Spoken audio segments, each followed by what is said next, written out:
ফুটপাতে যে ভাই বোনেরা অতি ক্ষুদ্র ক্ষুদ্র ব্যবসা করেন তারা, এমনকি রাজধানীর রাজপথে যারা ভিক্ষা করে তারা, গড় দুয়ারের মালিক, বাড়ি মালিক যারা গড় তৈরি করবেন, কনস্ট্রাকশনে হাত দিবেন, এই সব জায়গায় একদল লোক এসে হাজির হয়ে যায়, বলে যে আমার বাপদাদার অংশটা আগে আমারে দেন। আছে না? এরাও আমাদের সমাজের মানুষ। এই বন্ধুদের প্রতি আমাদের আহ্বান, ও ভাইয়েরা, দুনিয়ার সমস্ত মানুষ চাঁদা তুলে জীবন চালায় না। মানুষ কাজকর্ম করে চলে, ব্যবসা বাণিজ্য করে চলে, ক্ষেত খামারে নিজের ফসল উৎপাদন করে চলে। একজন শ্রমিক সারাদিন রক্ত পানি করা ঘাম ঝরিয়ে রিক্সা চালিয়ে চলে, তোমরা তাদের কাছ থেকেও চাঁদা নাও। এটি বড় লজ্জার। তারা যদি কাজ করে বাঁচতে পারে, তোমরাও পারবা।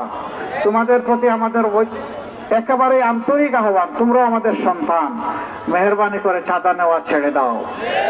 আর আমাদের জাতিকে তোমরা জ্বালাইও না। অনেক জ্বালিয়েছ, যুগ যুগ ধরে, 54 বছর ধরে এখনো জ্বালিয়ে চলছো। এই জ্বালাতন থেকে জাতি মুক্তি চায়। আমাদের প্রিয় জাতি একটু শান্তি চায়। সর্বত্র দুর্নীতির বিস্তার, ছোট থেকে বড় সব জায়গায় আপনি যাবেন নাগরিক পরিষেবা নেওয়ার জন্য, জায়গায় জায়গায় আপনাদেরকে অবৈধ চাঁদা দিতে হবে, ঘুষ দিতে হবে, না হইলে আপনার কাজটা হবে না। আমরা কি চাই? আমরা চাই সমাজে ইনসাফ, বিচার সবার জন্য সমান হবে। এখানে রাজা প্রজা বলে কোনো কথা নেই। এখানে সবাই এদেশের নাগরিক। প্রেসিডেন্ট যেমন নাগরিক, ফুটপাতে বসা আমার মা, আমার বোন, আমার ভাই যে ব্যবসা করে, রিক্সা অথবা ভ্যান চালিয়ে যে জীবন ধারণ করে, সেও দেশের নাগরিক। কোন অপরাধে যদি সাধারণ নাগরিকের কোনো বিচার হয়, শাস্তি হয়, একই অপরাধ করলে দেশের প্রেসিডেন্টও রেহাই পাবেন না। বিচার সকলের জন্য সমান। অপরাধ যখন কমন, বিচারও হবে সমান।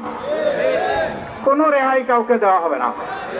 এই অবিচারের কারণেই আমাদের সমাজে এত যন্ত্রণা, খুন খারাপি, ধর্ষণ, লুণ্ঠন, চাঁদাবাজি, ঘুষ দুর্নীতি, এই সবগুলা হচ্ছে সমাজে বিচার ঠিক না থাকার কারণে। বিচার যদি ঠিক থাকতো তাইলে রাজার হস্ত করে সমস্ত কাঙ্গালেদের চুরি, এটা হতো না, এটা অচল হয়ে যেত। আমাদের মায়েরা ঘরে, বাইরে এবং কর্মস্থলে সব জায়গায় তারা নিরাপত্তা পাবেন। শিশুদেরকে রাস্তায় বাস চাপা দিয়ে আর মারার কোনো সুযোগ থাকবে না, কারণ সবাই হবে সেদিন দায়িত্বশীল নাগরিক। কেউ অপরাধ করে এসকেপ করতে পারবে না, বাঁচতে পারবে না। এই জন্য বাধ্য হবে তারা নিজের দায়িত্ব নিষ্ঠার সাথে এবং সতর্কতার সাথে পালন করতে। যদি দেশের চুরি, চামারি, চাঁদাবাজি এবং অপরাধ, দুর্নীতি যদি বছরের ভিতরে বাংলাদেশের চেহারা পাল্টে যাবে ইনশাআল্লাহ। আর যদি এগুলো বন্ধ বলে পড়ে, তাহলে 54 বছর গিয়েছে, আরো 50 বছর গেলেও জাতির ভাগ্যের কোনো পরিবর্তন হবে না। আসুন, এই জন্য 12 তারিখের দুটি ভোট। কয়টা ভোট? একটা ভোট হচ্ছে হা ভোট। হা মানে হচ্ছে আমরা আর বেশিরভাগ চাই না। কেবলে কেউ পাড়া দিবেন না ভাই। আমরা আর বেশিরভাগ চাই না। যারা চান না তারা হা ভোট। যারা চান না আপামর জনতাকে বেইজ্জত করা হোক, আলিম উলামাকে বেইজ্জত করা হোক, খুন করা হোক, দর্শন করা হোক, আয়না ঘরে বন্দী করা হোক, যারা চান না কোন গোষ্ঠীর রাজ্যে বাংলাদেশকে পরিণত করা হোক, বরঞ্চ বাংলাদেশ হবে 18 কোটি মানুষের, তারা আমরা হা ভোট দেবো ইনশাআল্লাহ। আমরা সবাই দিব, মা বোনদেরকে নিয়ে দেব। আমরা সবাই দিব, প্রতিবেশীকে উৎসাহিত করব। আমরা সবাই দিব, আপনজন প্রিয়জনকে উৎসাহিত করব। আমরা সবাই দিব, বন্ধুদেরকে উৎসাহিত করব। আমরা সবাই দিব, কাউকে আমরা বাকি রাখবো না ইনশাআল্লাহ।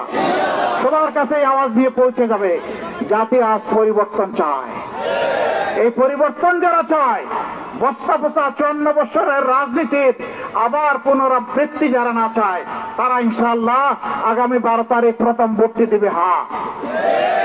হা মানে আজাদি, না মানে গোলামি।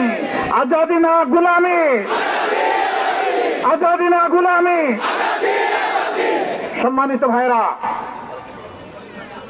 2006 সালের 28 অক্টোবর থেকে শুরু করে 2024 সালের 5 আগস্ট পর্যন্ত যাদেরকে খুন করা হয়েছে, যদি সেই খুনের বিস্তার এবং পুনরাবৃত্তি আমরা না চাই, তাহলে হা ভোটের পাশাপাশি একটা সঠিক দল এবং জোটকে আমাদের বাছাই করে নিতে হবে।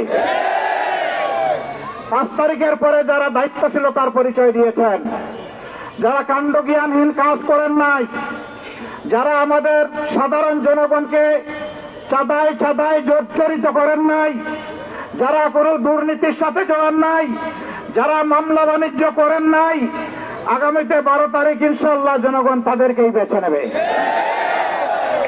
জনগণ যাদের প্রতি রায় দিবে, সেই রায়ের প্রতি সবাইকে শ্রদ্ধা দেখাতে হবে। এটাই গণতন্ত্র। গায়ের জুড়ে নিজের পক্ষে সমর্থন আদায় করার নাম কখনো গণতন্ত্র হতে পারে না।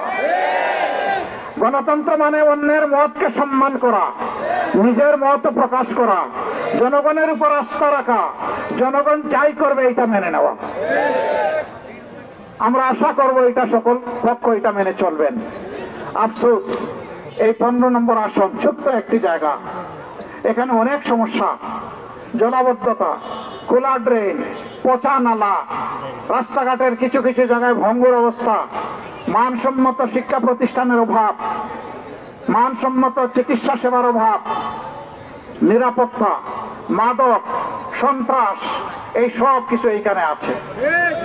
আমরা আপনাদেরকে কথা দিচ্ছি, প্রিয় জনগণ, আপনাদের বিবেচনায় যদি আমরা পছন্দের হয়ে থাকি, আপনারা যদি আমাদের উপর আস্থা রাখেন, আমাদের সমস্ত সামর্থ্য উজাড় করে আমরা ইনশাআল্লাহ আপনাদের আস্থার প্রতিদান দেব।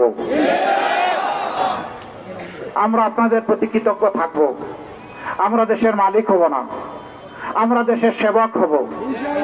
আমরা কোনো প্রজাতন্ত্র, মানুষকে প্রজা বানিয়ে শোষণ করব না। জনগণের সম্পদের পাই পাই হিসাব আপনাদের হাতে তুলে দেব। কারণ এই ট্যাক্স আপনার, আমার কাছ থেকে হিসাব নেওয়ার অধিকারও আপনার। ট্যাক্স আপনার, দেশটাও আপনার, দেশের মালিক আপনারা। সুতরাং মালিকরা যারা সেবক, তাদের কাছ থেকে হিসাব নিবে, এটাই স্বাভাবিক। আমরা আপনাদের সামনে সমস্ত হিসাব স্বচ্ছ করে দেব।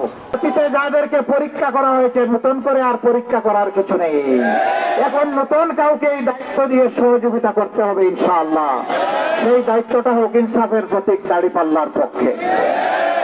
আমরা আপনাদের দোয়া চাই, ভালোবাসা চাই, আপনাদের সমর্থন চাই, আপনাদের ভোট চাই। ইনশাআল্লাহ 12 তারিখ সারাদিন আপনাদের ভোট দিবেন, আর ভোটের হিসাব সমঝে নিয়ে তারপরে ঘরে ফিরবেন। আমরা কিছু কিছু ভাইদেরকে আহ্বান জানাই, আপনারা ভুল করে আমাদের মায়েদের গায়ে হাত দিয়েছেন, তাদেরকে অপমান করেছেন। মনে রাখবেন, আপনিও মায়ের পেট থেকে এই দুনিয়ায় এসেছেন। আল্লাহর কসম দিয়ে বলি, মাদেরকে অপমান করবেন না। যারা মাদেরকে অপমান করে, আল্লাহর শাস্তি তাদের জন্য অবধারিত। আর আমরাও পরিষ্কার বলে দিচ্ছি, আর যদি মাদের নিয়ে কোনো অপমানজনক আচরণ করা হয়, মায়ের সন্তানেরা বিস্ফোরিত হবে, গর্জন করে উঠবে। কাউকে ছেড়ে দেওয়া হবে না ইনশাআল্লাহ। তবে আমরা দোয়া করি, যারাই ভুল করেছেন তারা যেন অনুতপ্ত হন, তারা যেন ভুলের জন্য আল্লাহর দরবারে ক্ষমা চান, এবং যে মায়েদের সাথেই অসৎ আচরণ করেছেন তাদের কাছেও যেন তারা ক্ষমা চান। আমি আপনাদের সাথে আছি। আমি হঠাৎ করে এখানে আসিনি, 18 সাল থেকেই আপনাদের সাথে আছি।